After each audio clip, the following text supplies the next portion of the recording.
प्रिय छात्र, कक्षा 10 विषय गणित एनसीईआरटी प्रकाशन की जो गणित की किताब है उसमें प्रश्नावली जो है 3.5 का यह अंतिम प्रश्न है। प्रश्न नंबर 4 में कुल 5 प्रश्न दिया गया था। तो देखिए यह पाठ संख्या 56 है और सबसे पहले हम लोग सवाल को पढ़ेंगे और सवाल को पढ़ करके उसके बाद इसको समझेंगे। और आप तो जैसा जानते हैं कि इसमें दो रैखिक समीकरण युग्म बनेगा। ठीक है, तो देखिए क्या कह रहा है। एक आयत का क्षेत्रफल 9 वर्ग इकाई कम हो जाता है। ठीक है, एक आयत है और उसका क्षेत्रफल 9 वर्ग इकाई कम हो जाता है। क्षेत्रफल आप जानते हैं ना, क्षेत्रफल को निकालने के लिए लंबाई गुणे चौड़ाई के सूत्र का प्रयोग किया जाता है। तो इसमें आयत के क्षेत्रफल के सूत्र का ही प्रयोग किया जाएगा। ठीक है, अब देखिए कह रहा है कि एक आयत का क्षेत्रफल 9 वर्ग इकाई कम हो जाता है। एक आयत है और उसका क्षेत्रफल कितना कम हो जाता है, जैसे देखिए मैं यहां बता रहा हूं, यह हो गया एक आयत। ठीक है, और इसका मैं नाम रख दे रहा हूं ए, बी, सी और डी। ठीक है, आयत यह हो गया और कह रहा है कि इसका क्षेत्रफल जो है, इसी का क्षेत्रफल, ठीक है, कितना वर्ग इकाई कम हो जाता है, तो 9 वर्ग इकाई कम हो जाता है। कब? देखिए यदि उसकी लंबाई 5 इकाई कम कर दी जाए। ठीक है, देखिए आयत में जो आमने सामने की भुजा होती है वह बराबर होता है। ठीक है, तो कह रहा है कि लंबाई 5 कम कर दिया जाए और चौड़ाई 3 इकाई बढ़ा दी जाती है। ठीक है ना, मैंने कह रहा है कि उसका क्षेत्रफल, देखिए ये जो है क्षेत्रफल है। अगर बहुत से लड़कों को क्षेत्रफल और उसका परिमाप समझ में नहीं आता है तो मैं बता दे रहा हूं। देखिए इसके जो यह अंदर का पार्ट होता है ना, ये जो अंदर का पार्ट सभी होता है इसको हम लोग क्षेत्रफल कहते हैं। लेकिन अगर किनारे किनारे से हम आते हैं तो उसे हम परिमाप कहते हैं। ठीक है, तो यहाँ पर क्या कह रहा है, कह रहा है कि ये आयत है। ठीक है, और इसका क्षेत्रफल जो है 9 वर्ग इकाई कम हो जाता है। कब? जब उसकी लंबाई, ये जो लंबाई है, ठीक है, ये लंबाई है, लेकिन ये दोनों आपस में क्या होगी, बराबर होगा। क्यों? क्योंकि यह आयत है ना, तो आयत के आमने सामने की भुजा क्या होती है, बराबर होती है। और ये चौड़ाई है और यह भी क्या है, चौड़ाई है। तो यहाँ ध्यान से देखिएगा, 5 इकाई कम कर दी जाती है और चौड़ाई 3 इकाई बढ़ा दी जाती है। तो यहाँ से एक शर्त हमारा बनेगा। अब देखिए क्या कह रहा है, यदि हम लंबाई 3 इकाई और चौड़ाई 2 इकाई बढ़ा दें तो क्षेत्रफल 67 इकाई बढ़ जाता है। ठीक है ना, देखिए एक बार इसके क्षेत्रफल को 9 वर्ग इकाई कम कर रहा है। कब? जब उसके लंबाई में 5 की कमी कर रहा है, कमी मतलब घटाना। ठीक है, और 3 इकाई बढ़ा दे रहा है, बढ़ाने मतलब जोड़ देना। ठीक है, जब उसमें 5 इकाई इसमें बढ़ा देता, कम कर देता है, और इसमें जो है चौड़ाई में 3 इकाई बढ़ा देता है, तो उसका क्षेत्रफल 9 वर्ग इकाई कम हो जाता है। यदि हम लंबाई में 3, ये लंबाई में 3 बढ़ा दिया जाए और चौड़ाई में भी यदि 2 बढ़ा दिया जाए तो क्षेत्रफल 67 वर्ग इकाई क्या हो जाता है, बढ़ जाता है। आयत की बीमा बताइए। जो यह आयत है ना, आयत, इसकी बीमा मतलब भुजा बताना है। ठीक है, तो हमें जो चीज पता नहीं होता है उसे सबसे पहले क्या करते हैं, मान लेते हैं। तो इसमें जो है हम लोग आयत की लंबाई मानेंगे क्योंकि हमें नहीं पता है, उसी चीज को पता करना है। आयत की चौड़ाई भी मानेंगे। ठीक है, और जैसा कि आप जानते हैं कि एक्स और वाई मानेंगे। और इस पूरे सवाल में आयत के क्षेत्रफल का सूत्र रहेगा लंबाई गुणे चौड़ाई वाला। ठीक है, और आपके पास 3 विधि होगा, प्रतिस्थापन, वज्र, विलोपन। जो आपको अच्छा लगेगा उस विधि से हल करिएगा। ठीक है, देखिए माना आयत की लंबाई बराबर x, आयत की चौड़ाई बराबर y, तो आयत का क्षेत्रफल होगा लंबाई गुणे चौड़ाई। ठीक है, और लंबाई के नीचे मैंने x रख दिया, y के नीचे, चौड़ाई के नीचे y रख दिया, गुणा करेंगे तो x और y हो जाएगा। बात को ध्यान समझिएगा। लेकिन देखिए जो आयत है इसकी लंबाई चौड़ाई को ऐसा नहीं बताया है कि मीटर में है कि सेंटीमीटर में है। तो चलिए मैं इसको लिख दे रहा हूं मीटर में। ठीक है, कोई दिक्कत नहीं होगा, यहां पर मीटर में, और इसको भी मैं मान देता हूं मीटर में। इसका कहने का मतलब हो गया कि जो आयत है उसकी लंबाई को आपने x मीटर मान दिया और आयत की चौड़ाई को y मीटर मान दिया, और आयत का क्षेत्रफल होगा लंबाई गुणे चौड़ाई। ठीक है, बातों को ध्यान समझिएगा। देखिए इसमें आयत के क्षेत्रफल का सूत्र 2 बार लगेगा, तो मैं फर्स्ट बार लगा रहा हूं। ठीक है, बताइए आयत के क्षेत्रफल का सूत्र क्या होता है? तो ऐसे होता है, देखिए लंबाई, ठीक है ध्यान से देखिएगा, लंबाई गुणे चौड़ाई। बताइए लंबाई गुणे चौड़ाई बराबर क्या होगा? बताइए आयत का क्षेत्रफल।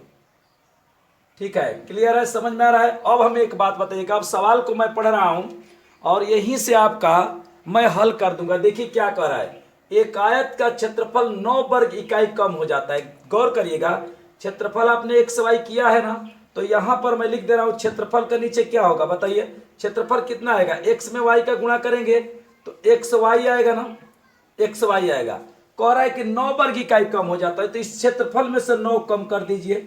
बताइए कब? ध्यान से समझिएगा, बहुत से लोग इस साइड से समझाते हैं, लेकिन मैं इसके अनुसार बता रहा हूं। देखिए यदि उसकी लंबाई 5 इकाई कम कर दिया जाए, तो लंबाई अपने x माना है, क्योंकि पता नहीं है, तो यहां पर मैं लिख रहा हूं x माइनस 5। बताइए किसी को कोई दिक्कत है? गुणे, क्यों मैंने x माइनस 5 लिखा?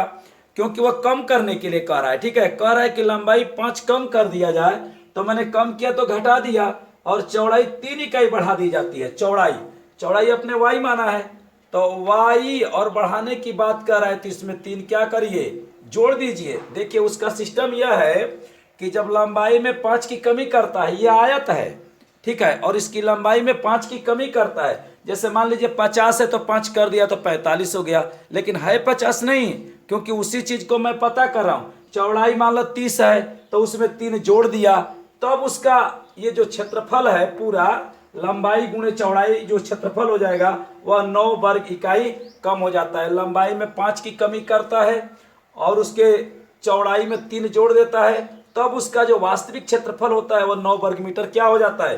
कम हो जाता है। देखिए इसको बनाएंगे तो एक शर्त बन जाएगा, गुणा करिए इसमें, x में y का गुणा करेंगे x y हो जाएगा, x का 3 में गुणा करेंगे धन 3x हो जाएगा, ऋण है धन है ऋण हो जाएगा, 5 में y का गुणा करिए 5y हो जाएगा, ऋण है धन है ऋण हो जाएगा, 5 में 3 का गुणा करिए 15 हो जाएगा, और बराबर xy माइनस 9। क्लियर? आपको समझ में आ रहा है कि कोई दिक्कत है? अब देखिए xy से यह xy क्या हो जाएगा? कट जाएगा। ठीक है, तो यहां पर क्या बच गया? 3x माइनस 5y, सही है, और इस ऋण 15 को इस साइड में कर दीजिए, ऐसे कर दीजिए, -9 प्लस 15। क्लियर है ना? ये ऋण है, इधर पक्षांतर होगा तो धन हो जाएगा। ठीक है, तो 3x माइनस 5y बराबर, ये 15 को धन में है और उसमें ऋण 9 जुटेगा तो 6 हो जाएगा, और इसको लिख दीजिए आप समीकरण नंबर 1। ठीक है, अब क्या करेंगे? अब मैं द्वितीय शर्त बनाऊंगा। ठीक है, ध्यान से देखिएगा और यही सूत्र लगाएंगे पुनः। तो देखिए मैं लिख रहा हूं, देखिए यह लंबाई यहां से पढ़ेंगे। देखिए यदि हम लंबाई को 3 इकाई और चौड़ाई को 2 इकाई बढ़ा देते, अब इधर से मैं इसको कर रहा हूं, ठीक है ना, पहले क्षेत्रफल दिया था इसलिए इसको यहां मैंने लिख करके बताया। अब जैसे देखिए जैसे सवाल कहता है, यदि उस प्रकार से आप चलते हैं तो आपका गलत होने का कोई चांस ही नहीं, ठीक है ना। तो देखिए क्या कर रहा है, यदि लंबाई 3 और चौड़ाई 2, तो लंबाई आपने x माना है ना, तो उसमें 3 आप बढ़ा दीजिए, तो देखिए यह हो जाएगा x प्लस 3। बढ़ाने का मतलब जोड़ देना, गुणे। आप गुणा क्यों करते हैं? क्षेत्रफल है ना भाई। देखिए चौड़ाई कितना बढ़ा रहा है? 2 इकाई बढ़ा दे रहा है। देखिए 2 चौड़ाई 2 इकाई बढ़ा देता है। ठीक है, तो बताइए हम क्या लिख दें? चौड़ाई को क्या माने हैं? y, या बढ़ाने के लिए कह रहा है तो इसमें 2 क्या कर दें? जोड़ दे। तो जानते हैं क्या हो रहा है? कह रहा है बढ़ा दे तो उसका क्षेत्रफल 67 वर्ग इकाई बढ़ जाता है। तो क्षेत्रफल आपका क्या है? x गुणे वाई, एक्स वाई, और उसमें बढ़ाने की बात कर रहा है तो 67 जोड़ दीजिए। बताइए बात आपको समझ में आ गया? कह रहा है कि जो यह आयत है उसकी लंबाई, ये जो लंबाई है उसको 3 बढ़ा दिया जाए और चौड़ाई को भी 2 बढ़ा दिया जाए तो इसका बीच वाला जो क्षेत्रफल है वह 67 वर्ग इकाई क्या हो जाता है, बढ़ जाता है। ठीक है, देखिए आयत के क्षेत्रफल का मैंने 2 बार सूत्र लगाया। सबसे पहले लंबाई चौड़ाई माना और आयत का क्षेत्रफल बना दिया, क्योंकि आयत के क्षेत्रफल से संबंधित सवाल है। अब देखिए क्या करते हैं, ध्यान समझिएगा। इसका इसमें गुणा करिए, x में y का गुणा करेंगे xy, x में 2 का गुणा करेंगे धन, क्योंकि धन में धन का गुणा होगा धन, और 2x हो जाएगा। ये धन है ये धन है तो धन हो जाएगा, और 3 में y का गुणा होगा तो 3y, और 3 दूना के क्या हो जाएगा 6 बराबर xy प्लस 67। अब देखिए ये xy से xy कट जाएगा। ठीक है, देखिए ये एक साइड है और ये एक साइड है, तो जब 2 साइडों में हो और दोनों संख्याएं आपस में बराबर हो और उसका चिन्ह भी आपस में बराबर हो तो वो संख्याएं आपस में क्या हो जाती है, कट जाती है। क्योंकि ये इधर आएगा तो धन में तो ऋण में हो जाएगा। ठीक है, और धन ऋण कट जाएगा तो देखिए यह हो जाएगा 2x प्लस 3y बराबर, इसको इधर पक्षांतर कर दीजिए, इसको इधर कर दीजिए तो 67 माइनस 6, तो 2x प्लस 3y बराबर 67 में से 6 जाएगा तो 61 हो जाएगा, और यह हो गया हमारा समीकरण नंबर 2। ठीक है, और ये जो है पहला समीकरण, और इस दूसरे समीकरण को जब हम हल कर देंगे तो xy का मान आ जाएगा, वही हमारा आंसर होगा। देखिए ये समीकरण नंबर 1 है और ये समीकरण नंबर 2 है, तो मैंने लिख दिया समीकरण 1 तथा समीकरण 2 को हल करने पर दोनों समीकरणों को मैंने उतार दिया। और आपके पास 3 विधि है बीजगणितीय में, एक प्रतिस्थापन है, एक वज्र है और एक विलोपन है। तो जैसा कि जानते हैं कि मैं इस पूरे सवाल को वज्र से बना रहा हूं, तो यहां पर 3 खाना बनाएंगे, x y। अब ये बताइए कि यहां पर मैं 1 लिखूं कि ऋण 1 लिखूं, तो गौर से देखिएगा ये 2 पक्षों में है ना, ये 2 पक्षों में है, चर वाला एक साइड में है और अचर वाला एक साइड में है, इसलिए मैं यहां पर 1 नहीं ऋण 1 बना रहा हूं। ठीक है, और ऐसे आप 3 घर बना दीजिए। बताइए किसी को कोई दिक्कत, अगर किसी प्रकार का किसी को कोई समस्या है तो आप बताइए। ठीक है, कमेंट करिए, चैनल को सब्सक्राइब करें। यदि न समझ में आए तो आप डिसलाइक भी कर सकते हैं। ठीक है ना, कोई ये जरूर नहीं कि आप लाइक ही करेंगे। ठीक है, आपको अच्छा लगना चाहिए, लेकिन आपको कमेंट अधिक से अधिक करना चाहिए। देखिए तो ऐसे हमें लगेगा कि आप लोग भी पढ़ते हैं। देखिए ये x है तो x वाला में x को नहीं लिखेंगे, आपको मैंने बहुत बार बताया, हर बार इस चीज को मैं बताता हूं ताकि आपको नियम सही से याद रहे। तो x वाला में x को नहीं लिखेंगे तो इन दोनों को लिखेंगे, तो कहेंगे सर इसको लिखेंगे किसको नहीं, x के बाद जो है उसको पहले लिखिए -5 3, यहां पर क्या लिख दें 6 और 61। ठीक है, और y वाला में ये y वाला नहीं लिखा जाता, इसको पहले पास वाला उतार दीजिए 6 और 61। क्लियर है, समझ में आ रहा है। और ये जो y वाला है इसमें ये y वाला नहीं लिखा जाएगा, तो जब नहीं लिखा जाएगा इसको उतार दिए तो ये बचेगा, तो इसको यहां पर लिख दीजिए 3 और 2। ठीक है, अब 3 और 2 को तुरंत उतारिए। आप देखिए एक घर में 2 चीज लिखा गया है, लेकिन जिसका घर है वो नहीं है, और ये एक वाला में ये नहीं लिखा जाएगा, ये नहीं लिखा जाएगा, तो इनको लिख दिया, ये बचा, इसको लिख दीजिए -5 और 3। बताइए क्लियर, सही समझ में आ रहा है। अब यह आप जानते हैं कि इसका इसके साथ गुणा तब इसके साथ गुणा, यहां पर इसके साथ गुणा तब इसके साथ गुणा, ये इसके साथ गुणा तब इसके साथ गुणा, बीच में ऋण लगा करके। अब देखिए x बटा में बराबर y बटा में बराबर -1 बटा में। बताइए किसी को कोई ऑब्जेक्शन है, सवाल से संबंधित कोई कंप्लेन कर सकते हैं। ठीक है, अब देखिए कैसे करेंगे, इसका इसमें गुणा, तो मैंने लिख दिया -5 गुणे 61। बहुत से लोग जो है डायरेक्ट उसको हल कर देते हैं, मैं आपको समझा रहा हूं। ऋण ये सूत्र का हो गया, 3 में 6 का गुणा करिए, 3 गुणे 6। क्लियर, समझ में आ रहा है। अब देखिए ये 2 गुणे 6, यहां पर 2 गुणे 6, ऋण यहां पर सूत्र का 3 में 61 का गुणा करिए, 61 गुणे 3, यहां पर आ जाइए 1 के नीचे देखिए 3 में 3 का गुणा करेंगे। ठीक है, और यहां पर ऋण ये सूत्र का है। अब 2 में ऋण 5 का गुणा करिए, तो 2 गुणे ऋण 5।